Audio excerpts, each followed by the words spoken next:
पार्लरवाले दीदी लोक सहसा कोणाची तारीफ करत नाहीत. जेवढं माझं ऑब्झर्वेशन आहे त्यानुसार ते बोलतात, अगं तुझी स्किन खूप टॅन झालीये, केस पण बरेच डॅमेज झालेत, हे कर, खूप छान असतं. मी तर असं ऐकलंय की how to deal with client हे त्यांना ट्रेनिंग मध्ये शिकवलं जातं. परवा मी माझ्या हडपसरच्या पार्लरवाल्या दीदीकडे गेले होते. सगळे सारखे असतात असं नाही. त्या म्हणाल्या तुझी स्किन आधीपेक्षा खूप छान झालीये आणि केसही बरेच लांब झालेत. मी एकदा आरशात बघितलं आणि म्हटलं, हो, हल्ली हेल्दी खायला सुरुवात केलीये त्यामुळे बहुतेक झालं असावं.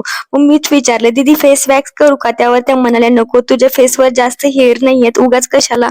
सगळं बोलून झाल्यानंतर मी म्हणते, जाऊ द्या ना, आपल्याला काय करायचंय. आज जॉबवरून आल्यानंतर मंदिरात जायचं ठरलं होतं. बहिणीची घरी बसून बसून पाठ दुखत होती, त्यामुळे ती आधी अर्धा तास येऊन माझा वेट करत होती. आम्ही मंदिरात गेलो आणि भरपूर दिवसानंतर आज आम्हाला आरती मिळाली.